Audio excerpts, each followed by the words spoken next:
All right, buckle up, everybody, because we are diving into some pretty fascinating stuff today. Yeah, this is a good one. We've got this long interview between Joe Rogan and Donald Trump, Oh, yeah. and it's from January 2025. Okay. And, we're not going to do a typical political analysis. We're Right. going to look for the interesting stuff, the unexpected stuff, The quirky. the quirky stuff. Yeah, just try to get inside his head a little bit. I like it. See how his mind works. Yeah, explore the claims, those big claims. Yeah, the claims that make you go, wait a minute, did you really just say that? Exactly. And it's just him, it's Joe Rogan's podcast, so it's just Trump. It's a casual setting. Yeah, it's not a press conference or a speech where everything is so... It's not scripted. Yeah. So he's just riffing. Yeah, it's great. So we're going to pick out some of the most interesting stuff and see what we can learn about the man. I'm excited. Okay, so first of all, I got to point this out. Okay. So Trump's talking about the first moments of becoming president, and he uses the word surreal, Interesting. which I thought was a very interesting word choice. Yeah, unusual for him. But then he contrasts that with, being shot, which he describes in very matter-of-fact terms. Oh, wow. Like, no big deal. Okay. But becoming president, surreal. So that's really fascinating, right? Just the psychological impact of suddenly having that much power and responsibility. Especially for someone like Trump. I mean, he's the ultimate outsider coming into that position. Yeah. And I think that feeling of, is this really happening? Yeah. Must have been. Amplified. Yeah, totally amplified. Okay, so then there's this moment where he talks about the Lincoln bedroom. Mm-hmm. And I did not see this coming. Okay. He gets kind of emotional, talking about the bed being extra long because of Lincoln's height. Interesting. And the framed Gettysburg Address. And it's just like, Wow. I don't know, it just caught me off guard. It's like a reverence for history and these powerful figures. Like he's a history buff. Yeah, especially presidents. And you always hear him comparing himself to past presidents. He sees himself in that lineage. Right. It's like he's trying to fit himself into that narrative. Okay, and then he just throws this curveball where he says that a major focus of his presidency was just survival. Wow. It's just like, what? I mean, when you think about it, he was under constant attack. Right, like investigations, media scrutiny. The opposition was relentless. Yeah, so it makes you realize just how much pressure he was under. And how that must have shaped his actions and decisions. Yeah, and then just casually drops this number. Give me. 10,000 presidential appointments. Whoa. I was like, wait, what? Yeah, that's a mind-blowing number. I mean, even for someone who follows politics, that's just like... But his army of people. Yeah, and I think it highlights just how difficult that job is. Right. Delegation is key, and finding the right people for those positions. Especially when you're new to the whole government thing. Exactly. And Trump even admits, he's like, yeah, I make some bad choices. Yeah, he owns up to it. And one of those choices, John Bolton. Oh, Bolton. He calls him a nut job. Really? He kept him around because he thought it would scare other countries. That's such a Trump move. Right. Yeah, it's like he's using these unpredictable personalities. As a strategy. Right, like a Well- tool in diplomacy and negotiation. Keeps people on their toes. It's definitely disruptive, but whether it's effective, that's a whole other question. Yeah, and then he says this thing that I gotta point out. Okay. He says, everyone wants to work for me. That's interesting. Which, we've heard a lot of different stories. Yeah, we've heard a lot of different perspectives about what it was like. Working in the Trump administration. Exactly. Some people loved it. Some hated it. So it makes you wonder, what is it about being close to power, close to the presidency? That draws people in. Maybe it's the allure of the Oval Office, the prestige. The history. The history, exactly. Okay. And of course, we can't ignore the media bias accusations. Yeah, that's a recurring theme with Trump. He gets very specific. He brings up the very fine people hoax Oh, Charlottesville, and the bloodbath comment. where he claims he was talking about the auto industry. Not violence. Right. And, he's tapping into this growing distrust of mainstream media. Which is a huge issue. It's not just about Trump. No, it affects how we consume information, how we form our opinions. And it fuels the rise of these alternative news sources. Exactly. And that has a huge impact on political discourse. And public trust. Yeah, it's a complicated landscape out there. And, no Trump interview would be complete without some jabs at his opponents. True. Who's he targeting this time? This time, it's Kamala Harris. Oh, Kamala. He criticizes her policy positions, What does he say? accuses her of flip-flopping, Right. lack in competence. Okay, so it's setting the stage for the 2024 election. Yeah. And these are the issues that are going to be front and center. Makes sense. It's how candidates frame their opponents. And of course, the elephant in the room, the It's 2020 election. the big one. He doubles down on his claim that it was rigged. And he's presenting evidence. Yeah, he gets into specifics. Okay, so this is where we have to be super careful. Neutral. Exactly. We'll lay out his claims about election fraud, legislative approvals, voting machine vulnerabilities. All of it. But we have to remember, these are contested claims. They've been challenged in court. So we're not taking sides, we're just presenting the information. Right, and letting people make up their own minds. Exactly. What really struck me, though, was his passion for voter ID laws. Oh yeah, he's been a big advocate for that. He sees it as fundamental to election integrity. And it's a complex issue. Right. There are strong arguments on both sides. We got to understand those nuances. Exactly. The potential benefits, the drawbacks. The impact on different groups of voters. It's about making informed decisions. Okay, and then there's this whole JFK files thing. Oh yeah, what's he saying about that? He releases some, but then he's like, there's stuff I saw that shouldn't be public knowledge. Whoa, cryptic. Right, it's like, what are you hiding? And it feeds into that distrust of government, that lack of transparency. It makes you wonder. It definitely raises questions. And then he gets all serious. He's like, nuclear weapons are the biggest threat facing the world today. Interesting shift in tone. Yeah, a bit unexpected. So how does he propose we address this threat?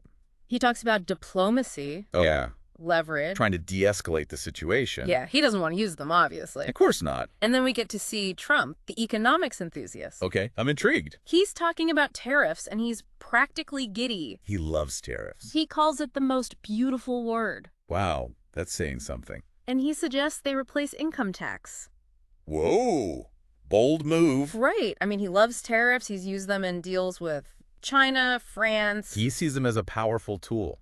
But of course, the debate is about the long-term economic consequences. Yeah, that's a whole other conversation. And then just when you're starting to think, maybe he's mellowed out, Why happens? he drops this phrase, enemy from within, Oh boy. describing his political opponents. Yeah, that's loaded language. And it's just like a reminder of how divided our country is. And how rhetoric can fuel that division.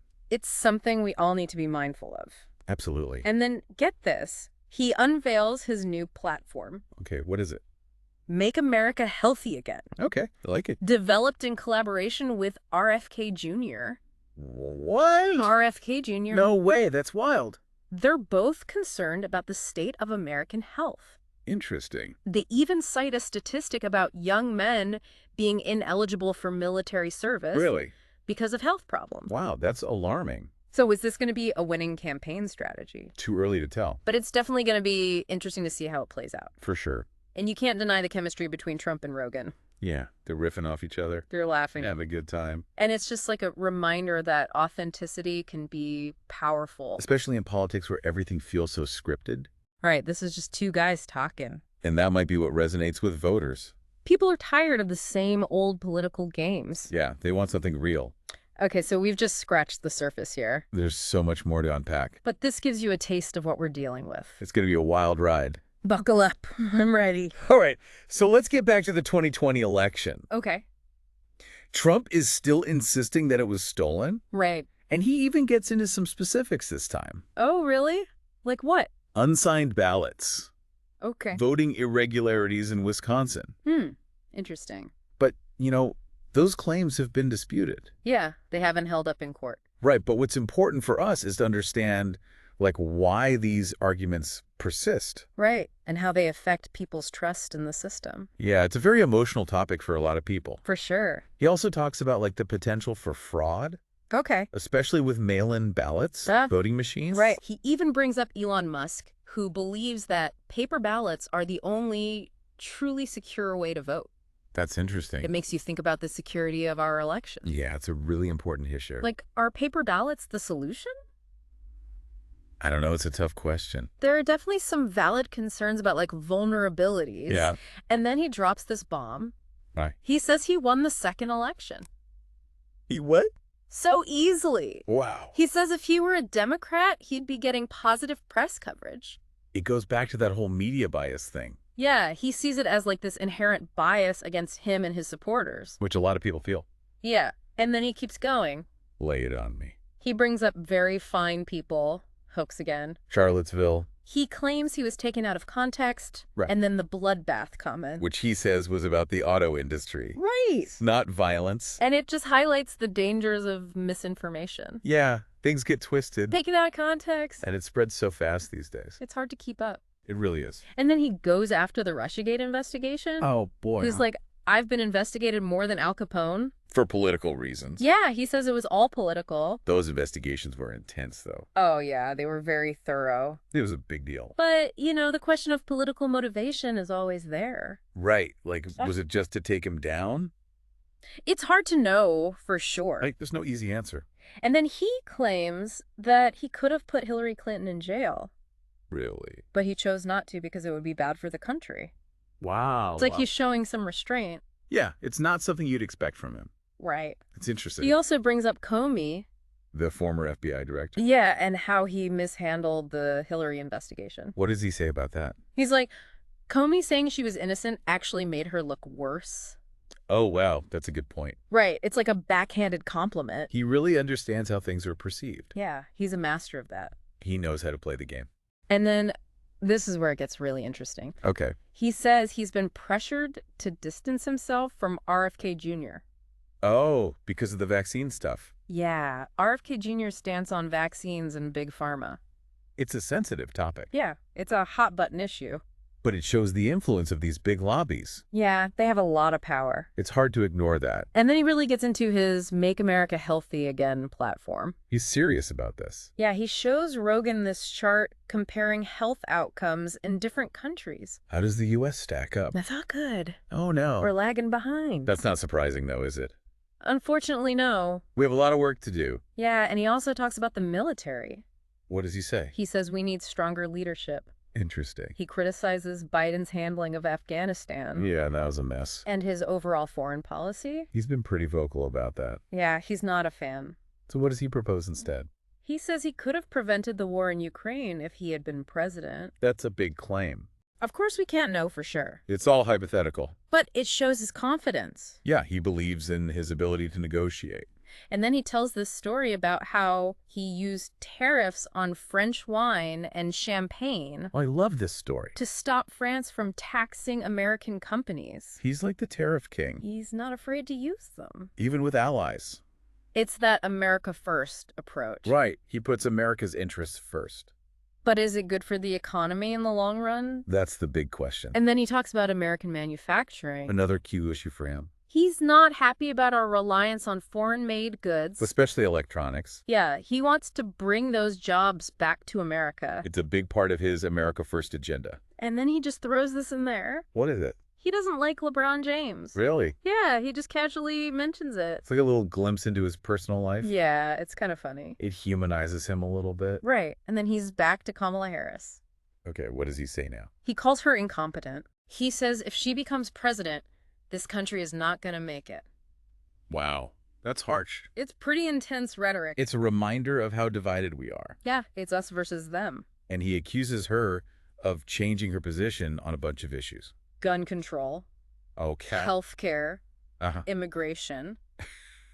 The flip-flopper accusation. It's a classic political move. But you have to look at the context. Right, did she actually change her mind, or is it just political strategy? It's up to each individual to decide. He also criticizes her for lying about her work experience at McDonald's, Oh, wow. which is a claim that's been disputed. Yeah, I've heard that story. But it plays into that distrust of politicians. Yeah, like they're all liars. And then he moves on to border security. Another big issue for him. He talks about the wall.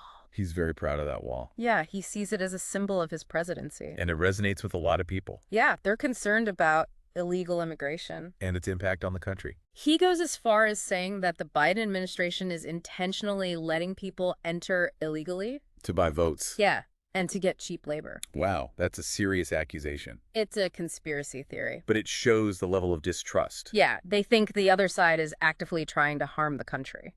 It's a scary thought. And then he repeats his claim that thousands of criminals have been released into the U.S. From other countries. Yeah, he's like, they're just letting them in. That's been debunked, though. Yeah, it's not true. But it plays on people's fears. about crime and national security. Exactly. And then he's back to the 2020 election. Can't let it go. He says it was rigged. He's still pushing that narrative. He talks about unsigned ballots, voting machine manipulation, illegal votes, But all of that has been investigated. and rejected by the courts. Right. But his supporters still believe him. It shows how fragile trust is. Yeah, once it's broken, it's hard to repair. Especially in this political climate. And of course, he blames the media. For not covering it fairly. Yeah, he says they're suppressing the truth. He sees them as the enemy. And he's really critical of mail-in ballots. He thinks they're too vulnerable to fraud. Yeah, he doesn't trust them. It's a complex issue, though. There are arguments on both sides. The security is paramount. Yeah. We need to make sure our elections are fair and secure. Absolutely. He's also skeptical of electronic voting machines. He wants paper ballots. Yeah, he thinks they're the only way to go. Some experts agree with him. Yeah, they're worried about hacking. It's a valid concern. And he's a big advocate for voter ID laws. He thinks they're essential. Yeah, to prevent fraud. But that's a controversial issue. Yeah, there are people on both sides. Some people think it disenfranchises voters. Yeah, especially minority voters. It's a tough one. And then he talks about Kim Jong-un. Oh, wow. He says he prevented war with North Korea. Through diplomacy. Yeah, and personal rapport. He really believed he had a special relationship with Kim. Yeah, he thought he could talk him down. But the nuclear threat is still there. And then he criticizes Biden's approach. He thinks it's weak. Yeah, he says Biden has emboldened our enemies. China, Russia. Yeah, he thinks they're taking advantage of us. He wants to project strength. And then he makes this bold claim. What is it? He says Russia wouldn't have invaded Ukraine if he had been president. It's possible to know. But it shows his confidence. Yeah, he thinks he could have handled it differently. And then he talks about his plans for the future if he's reelected. 24. Promises to bring back jobs, rebuild the economy. Make America great again. He's going to fix everything. It's a tall order. But his supporters believe him. They want to believe him. He's a master of selling hope. And tapping into people's anxieties. He knows how to push the right buttons. It's a powerful skill. It's really something, you know? How polarizing Trump still is. Yeah. You either love him or hate him. There's not much in between. Not much room for nuance. So what really stood out to you from all of this? The contradictions, honestly. Yeah. It's like, he's a businessman, but then he's got this deep admiration for Lincoln. And Andrew Jackson. Right. Tough on tariffs, but sentimental about the Lincoln bedroom. It's a strange mix. It is. And then that whole thing with Dana White in the UFC, Right. like a peek behind the curtain, Yeah, the personal stuff, we don't see that often. makes you wonder how much of what we see is the real Trump. Right. How much you calculated, how much is just him. Is he a master manipulator or is he just being himself? That's the million-dollar question. And how's it going to play out in 2024? Well, he's got his base, Oh, yeah, they love him. and he knows how to connect with people who feel like the system's failed them. The forgotten man. Exactly. But can he win over enough people to actually win? It's going to be a close race, that's for sure. You know, there's one story that really stuck with me. Oh, yeah. Which one? The one about landing in the desert, no lights on the runway. Oh, yeah. Pitch black. He makes it sound terrifying. Talk about a test of skill for the pilot. It's like a metaphor for his leadership style, don't you think? How so? Willing to take risks, operate in the dark, trust his gut. Interesting parallel. When you think about it, his whole presidency was kind of like that. Unconventional, for sure. Shaking things up. Whether that was good or bad, it depends who you ask. Exactly. There's no easy answer.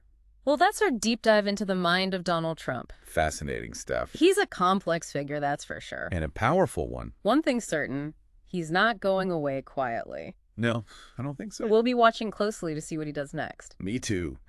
All right, folks, thanks for joining us on this wild ride. Until next time. Keep asking questions, keep exploring, and keep diving deep.